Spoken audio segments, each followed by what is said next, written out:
কালিহাতীতে বেনজির আহমেদ টিটোর ঈদ সামগ্রী বিতরণ ও শুভেচ্ছা বিনিময়। সৈয়দ মহসিন হাবিব সবুজের তথ্যচিত্রে আপনারা দেখছেন শুভেচ্ছা টিভি। টাঙ্গাইলের কালিহাতীতে পবিত্র ঈদুল ফিতর উপলক্ষে প্রায় 1000 নারী পুরুষের মাঝে ঈদ সামগ্রী বিতরণ করেছেন কেন্দ্রীয় ঢাকা বিভাগীয় বিএনপির সহসাংগঠনিক সম্পাদক বেনজির আহমেদ টিটো। একই সঙ্গে তিনি স্থানীয় নেতাকর্মী ও জনগণের সঙ্গে শুভেচ্ছা বিনিময় করেন।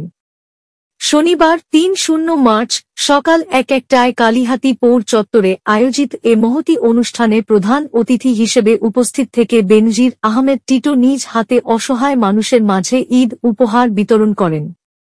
এ সময় তিনি বলেন, ঈদ সাম্যের প্রতীক। সকল বিভেদ ভুলে আমাদের একসঙ্গে এগিয়ে যেতে হবে। জনগণের অধিকার ও সুশাসন প্রতিষ্ঠায় আমরা প্রতিশ্রুতিবদ্ধ। পবিত্র কুরআন তিলাতের মাধ্যমে অনুষ্ঠানটি শুরু হয়। কোরআন তেলাওয়াত করেন কালিহাতী উপজেলা ইউনিট জাতীয় সাংবাদিক সংস্থার সভাপতি সাংবাদিক সৈয়দ মহসিন হাবিব সবুজ, কালিহাতী উপজেলা মহিলা দলের সভাপতি সালমা আক্তারের সভাপতিত্বে এবং স্থানীয় বিএনপি মহিলা দল ও শ্রমিক দলের যৌথ আয়োজনে অনুষ্ঠিত এ কর্মসূচিতে রাজনৈতিক নেতৃবৃন্দ, দলীয় সমর্থক ও সাধারণ মানুষ স্বতঃস্ফূর্তভাবে অংশ নেন। বক্তারা দেশের চলমান রাজনৈতিক প্রেক্ষাপট, জনগণের সংকট এবং তা থেকে উত্তরণের উপায় নিয়ে আলোচনা করেন। উপজেলা বিএনপির ছাত্র বিষয়ক সম্পাদক ও উপজেলা যুবদলের যুগ্ম আহ্বায়ক লুৎফর রহমান লেলিনের সঞ্চালনায় অনুষ্ঠানে আরও উপস্থিত ছিলেন উপজেলা বিএনপির সিনিয়র সহসভাপতি মজনু মিয়া, সাধারণ সম্পাদক রফিকুল ইসলাম, ভিপি রফিক, কালিহাতী পৌর বিএনপির সভাপতি ইঞ্জিনিয়ার শহীদুর রহমান সিদ্দিকী, সিনিয়র সহসভাপতি হারুনুর রশিদ, উপজেলা শ্রম বিষয়ক সম্পাদক আব্দুস সালাম প্রমুখ। শেষে অতিথিরা উপস্থিতদের সঙ্গে ঈদের শুভেচ্ছা বিনিময় করেন। প্রায় 1000 অসহায় নারী পুরুষের হাতে সারিবদ্ধভাবে ঈদ উপহার প্রদান করেন। ভোটের অধিকার নষ্ট করে দিল। 9 বছর বাংলাদেশের মানুষকে ভোট দিতে দেয় নাই। গণতন্ত্রের অধিকার, মানুষের ভোটের অধিকার নষ্ট করে দিল, হরণ করল। বেগম খালেদা জিয়া, দেশটাকে বেগম খালেদা জিয়া 9 বছর আন্দোলন করে ছাত্র এবং জনতা ঐক্যবদ্ধভাবে এরশাদের পতন ঘটায় বাংলাদেশে আবার মানুষের ভোটের অধিকার প্রতিষ্ঠা করল। আবার শেখ হাসিনা মানুষের ভোটের অধিকার হরণ করল ক্ষমতায় থাকার জন্য। 15 বছর এই ক্ষমতায় থাকার জন্য মানুষের ভোটের অধিকার হরণ করল।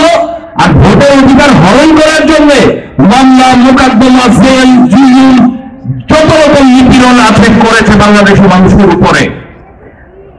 আবার ছাত্র জনতা, রাজনৈতিক দলের নেতাকর্মীরা ঐক্যবদ্ধভাবে শেখ হাসিনার পতন ঘটিয়েছে। জুলুম হয়েছে অনেক, আবার সংগ্রাম করে জয়লাভও করেছে বাংলাদেশের মানুষ বারবার। আপনার আজকে আমরা স্বৈরাচার মুক্ত বাংলাদেশে একটা ঈদ করতে যাচ্ছি।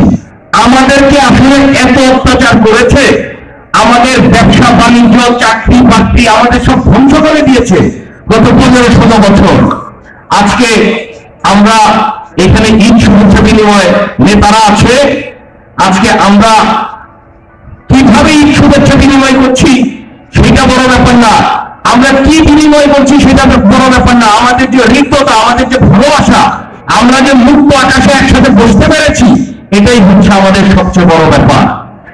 আজকে দেখেন, এই 15-16 বছর আন্দোলন সংগ্রাম করে, জেল, জুলুম, অত্যাচার সহ্য করে আমাদের সবকিছু নষ্ট হয়ে আজকে এইখানে এসেছি। আমরা এই জায়গা থেকে আমাদের এই ধ্বংসস্তূপে দাঁড়িয়ে আজকে আপনাদের জন্য খুব বেশি কিছু করার সামর্থ্য আমার নাই, আমার দলেরও নাই। কিন্তু আমাদের ইচ্ছা আছে, আমাদের আগ্রহ আছে, আমাদের মনোবল আছে। ইনশাল্লাহ আগামী দিনে যদি আমরা রাষ্ট্র পরিচালনায় আসতে পারি, বিএনপি যদি রাষ্ট্র পরিচালনায় আসতে পারে, আমাদের নেতা, আমাদের ভারপ্রাপ্ত চেয়ারম্যান জনাব তারেক রহমানের নেতৃত্বে একটি সমৃদ্ধশালী বাংলাদেশ গড়ে তুলব। আপনাদের জন্য অনেক কিছু করতে পারবো, অনেক কিছু করতে পারবো যদি আমরা রাষ্ট্র পরিচালনায় আসতে পারি। আমরা এই 15 বছর ভ্রমণের পরে এইখানে এই অবস্থা থেকে আমাদের সামর্থ্যের মধ্যে খুব বেশি সামর্থ্য আমাদের নাই, আমাদের পক্ষে যতটুকু সম্ভব সেটা নিয়ে আমরা আপনাদের পাশে দাঁড়ানোর চেষ্টা করি। ইনশাআল্লাহ আপনাদের সঙ্গে আবার দেখা হবে, আবার কথা হবে। আপনারা ভালো থাকবেন। এই গরমের মধ্যে আমি আর বেশি কথা বলে আপনাদেরকে কষ্ট দিতে চাই না। আপনারা এখানে আছেন, আমি এই ব্যক্তগত ভোটার, আপনারা আমার জন্য দোয়া করবেন। আমি বিএনপি কেন্দ্রীয় কমিটির সহসাংগঠনিক সম্পাদক, আমাদের নেতা জনাব ভারপ্রাপ্ত চেয়ারম্যান তারেক রহমান আমাকে ঢাকা বিভাগের দায়িত্ব দিয়েছে। আমি ঢাকা বিভাগের সাংগঠনিক দিকে দলকে সহযোগিতা করি এবং আমি কালীঘাটিতে আপনাদের সঙ্গে আছি, থাকবো। আপনাদের প্রতি আমার হৃদয় নিংড়ানো ভালোবাসা। আপনার সবাই ভালো থাকবেন। খোদা হাফেজ। বাংলাদেশ জিন্দাবাদ, বাংলাদেশ জাতীয়তাবাদী দল জিন্দাবাদ, জিন্দাবাদ, আমাদের নেতা ভারপ্রাপ্ত চেয়ারম্যান জনাব তারেক রহমান জিন্দাবাদ, শহীদ রাষ্ট্রপতি জিয়া রহমান অমর হোক।